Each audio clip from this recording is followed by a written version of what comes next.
Hello ladies and gentlemen, and welcome to another episode of Surfing Explained with myself, Harry Knight. I'm the coaching director here at Surf Simply, and in these videos I'm going to be doing my best to answer some of the questions that you have left us in comments on other videos and social media posts. So first question today is going to come from the last video that I did where we were talking about the toe-in angle on side fins on a board. And NF Smith 4 was asking whether there's any empirical evidence for what would happen if you angled them the other way. So rather than having them pointing inwards, having them pointing outwards. I assume that is what you mean.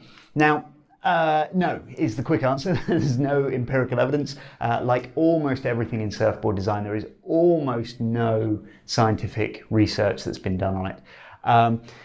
My suspicion is that this wouldn't work at all. You're almost certainly, as you start to angle the fins outwards like this, the angle of attack would become too steep almost every time, and you would stall the flow of water going over that surface, and all you're then generating at that point is drag, slowing the board down.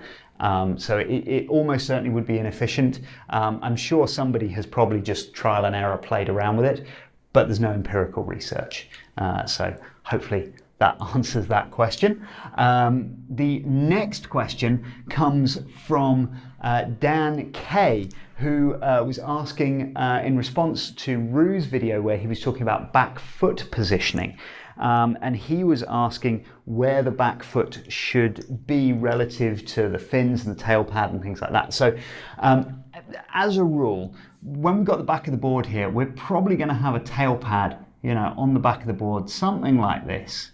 And probably what you'll find is that, again, it slightly depends on the surfboard and the fins and the setup, but what you'll probably find is that the front edge of the tail pad will be somewhere around where the side fins are. Let's do, oh dear, that's a bit dirty, isn't it? Let's do a little dotty side fin there. The really important one is the back fin. Okay, the back of the tail pad should line up with the back fin. You should be able to get your foot squarely over the top of that back fin. I see quite a lot of people putting the traction pad a little bit too far forwards. I've seen on websites suggesting that you should go and surf the board, see where your foot is, and then apply the pad there. And that's not what you should do. The pad should be right at the back of the board, kind of as far back as it'll fit.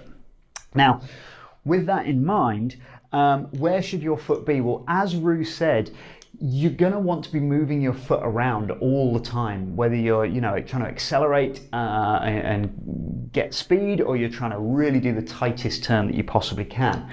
But what I like to tell people when I'm teaching is that, if you've got your foot here, somewhere around the front of the pad, kind of maybe somewhere around where the front of the front fins is, if you can move your foot back to where it's in the middle of the pad, okay, you'll probably halve the turning circle of the board. It makes that big of a difference. If you can move it back again to where we're actually over the back fin, okay, probably at this point propping that foot up against the little kick on the tail pad, but with the foot here, you will halve it again from this position. Okay, with your foot back there, almost any board will literally pivot on the spot. Okay, so it makes a huge difference, and actually, complete sidetrack, but this is why having a tail pad on a board is really useful for most people. There's the top 1% where they're being that aggressive with their foot that they need that traction to hold their foot in place. For the rest of us, it's just a really good way to be able to feel, is my foot at the front of the pad, is it in the middle of the pad, or is it up on the kick? And knowing that information when you're trying to improve your surfing is really helpful. So, it's worth sticking them on a board, even if you're not totally sold on the aesthetic. They can be very useful.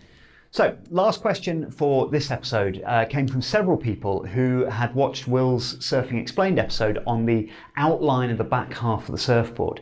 And they were asking about the various different tail shapes. Roger Pye, Wesley Turner, TCL 12 gauge, asking about, what does a swallowtail do? What does a pintail do? What's the difference between them?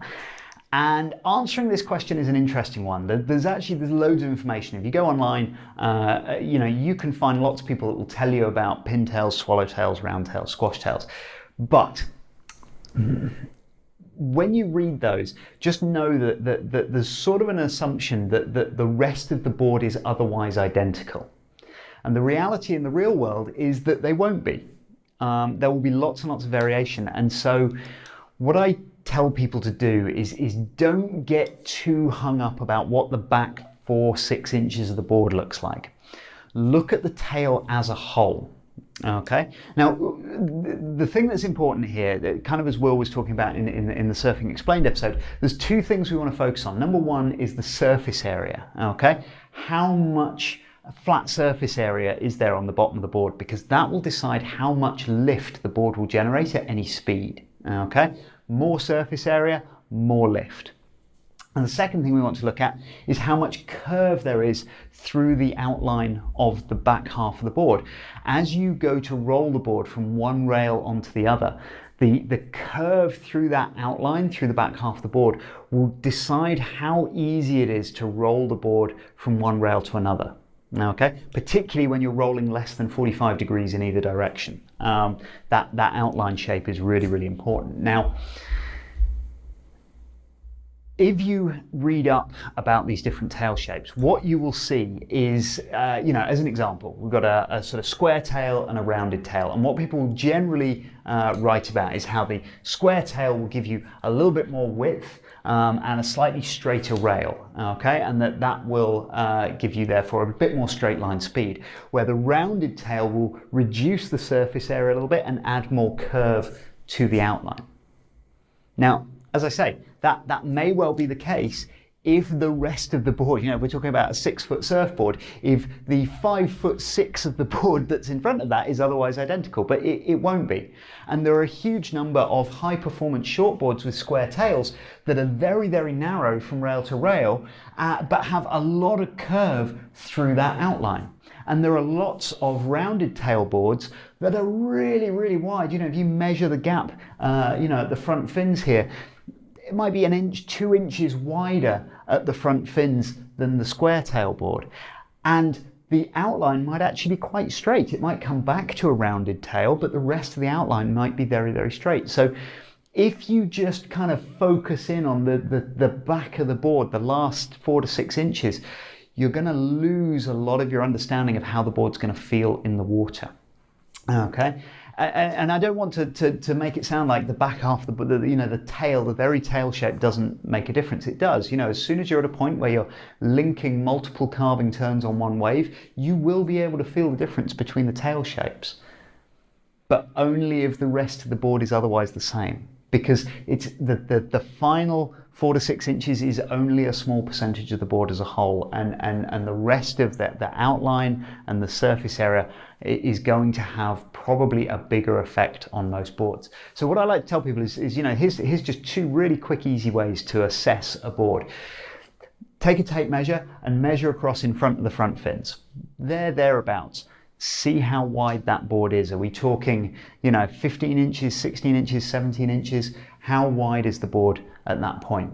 And then put the board on its side and just roll it on a flat surface and see how much it will roll. Okay, so that as you were moving your weight from your front foot to your back foot, how much is that board going to be releasing its rail from the water's edge? That will tell you a lot more than looking at the board and seeing if it's got a swallowtail or a squash tail or a round tail. So anyway, I hope that was interesting. It was a slightly rambling answer to the last question, but I hope it was interesting.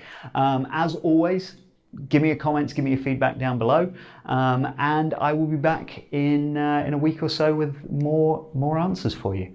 For now, from me to you, take care and goodbye.